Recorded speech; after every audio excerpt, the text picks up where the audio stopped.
Okay, so I'm not sure because of the hurricane. I can't get a good grip on how America is feeling about this Nord Stream bombing, but that's what it was. We know that this was sabotage. There's no natural explanation for it, and it would have somebody diving about 220, 230 feet below the surface. That is not something that your average diver can do.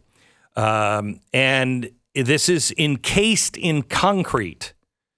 So this is blowing up the concrete and getting to the pipeline to blow that up. This is, I mean, it's not going to the moon, but it is, rather difficult to do. So who did it? This is an escalation that this is so important for you to understand. This is now a non-military key infrastructure that has been destroyed. If Russia thinks we did it, they've already said nukes are now on the table. That gives us a green light to use nukes. Forget about nukes for a second, because if that happens, we all have 18 minutes. I'm going to the bar. I'm going out with a drink in my hand. But you got 18 family, meet me at the bar. My wife would probably already be there. I've been there for months living with you. Anyway, so forget about nukes for just a second. And let's talk about what other things can Russia do. This is non-military key infrastructure outside of the borders of Ukraine. To date, as far as we know, combat targets were either in Ukraine or were military targets hit inside of Russia by Ukrainian Air Force or Special Forces. But the target menu now includes key civilian infrastructure, electricity, water utilities, energy production. That makes Russia more dangerous than ever. And that would be true no matter who carried out the attack. But it's significantly more true if this attack came with or without U.S. support from the West. Second, this represents a major shift in the balance of power. The leverage that Russia had or has had over the EU, because now, assuming the pipelines can't effectively or quickly be repaired, this removes one of the major legs of Putin's leverage over Europe, and particularly over Germany. Politicians and in Europe, including Ukraine, were quick to blame Putin for destroying Nord Stream. And of course, the completely unsubstantiated claims were immediately picked up everywhere in the West, particularly the U.S. media, including the Associated Press, the New York Times, Washington Post. You immediately have the West saying it's Russia. Okay, it might be Russia. It might be Russia.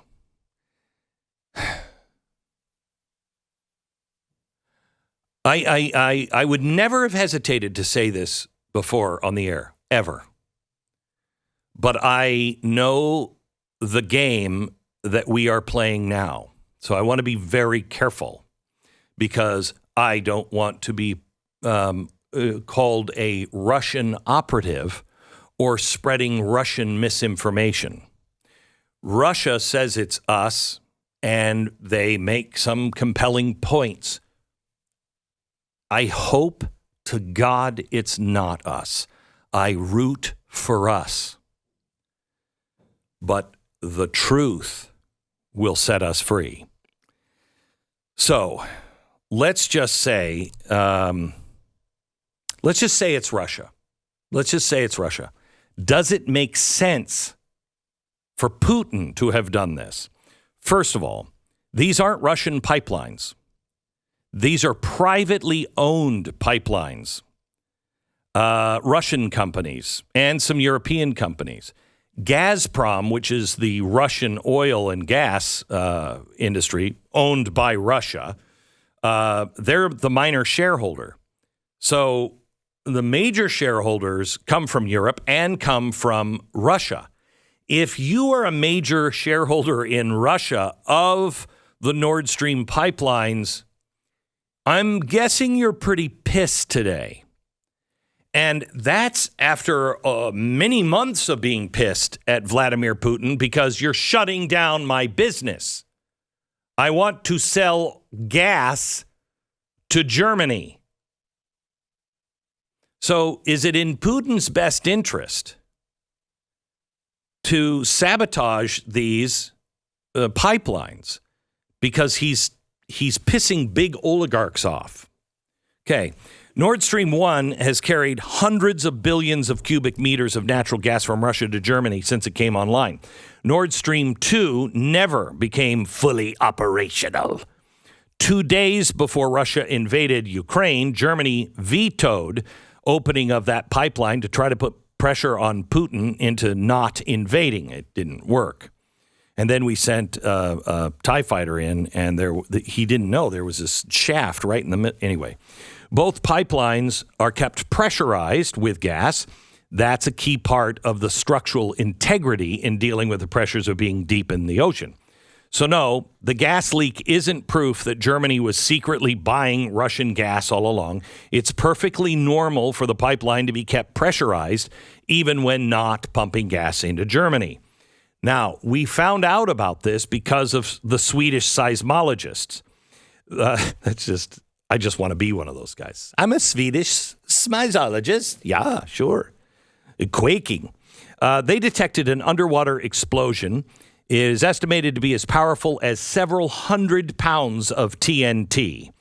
When they recognized that explosion, at the same time, the pressure in Nord Stream 2 dropped to zero.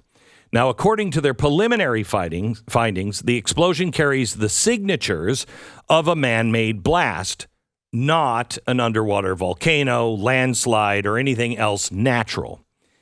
Hours after this explosion, a combat air patrol out of Denmark spotted a half-mile-wide bubbling cauldron of gas escaping.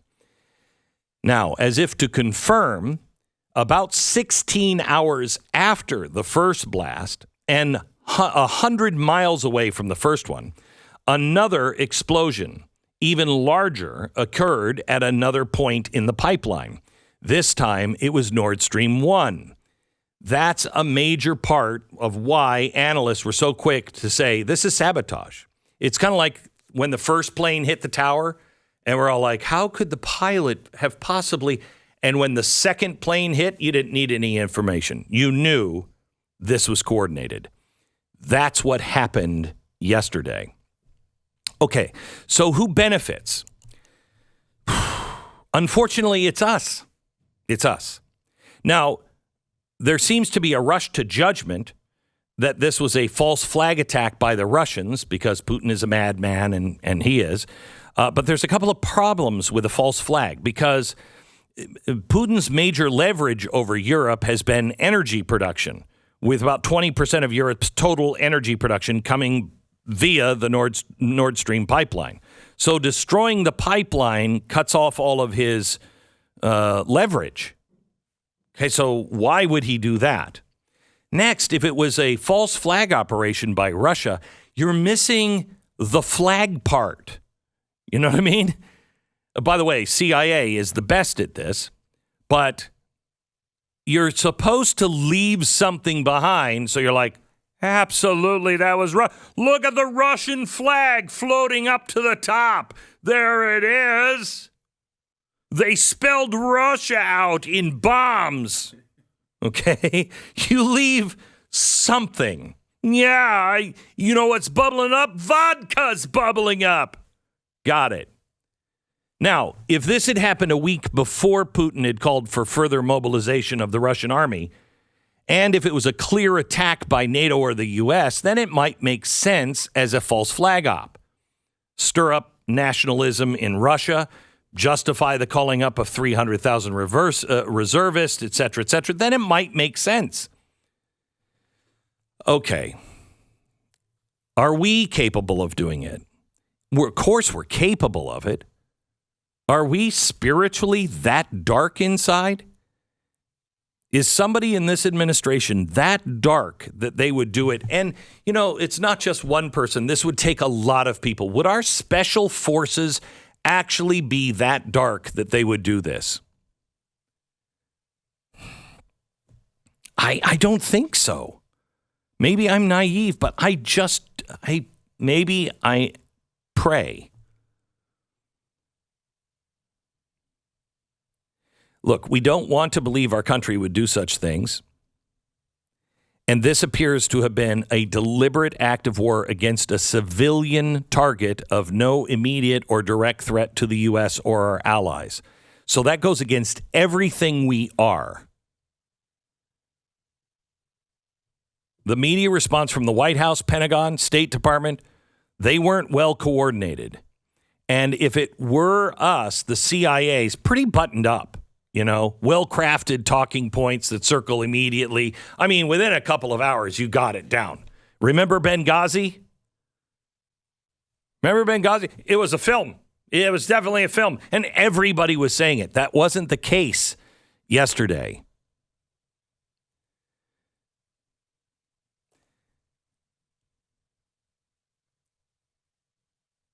This is very recent. The evidence might be forthcoming that Putin was to blame. Maybe the explosives will show to be chemically of Russian origin. Or maybe this was a sophisticated cyber attack out of Russia. I haven't seen any way to verify something like that. Some other, very mean thing that a very bad man Putin did. Okay? But let's not just go Putin bad. Let's not go Biden's bad. This is too important. This is a Cuban Missile Crisis. And I just don't think enough people really understand how important this is. So let me clarify it one more time. Whoever it was, they've just put civilian infrastructure in international waters now on the table. If Russia feels it can now take the gloves off and bring cyber warfare on a grand scale into this, then weapons of mass destruction are officially an inherent risk to the U.S. and our allies. The stakes here are real. Water, electricity, oil pipelines, all of our infrastructure is at risk. And that's true no matter who did what. If you enjoyed this video, hit like and subscribe to our channel so you'll be sure to see similar videos from Blaze TV with the added bonus of signaling YouTube that your voice and opinion still matters. And if you're looking for more great conservative content, check out one of the 2 videos suggested here. And let's go.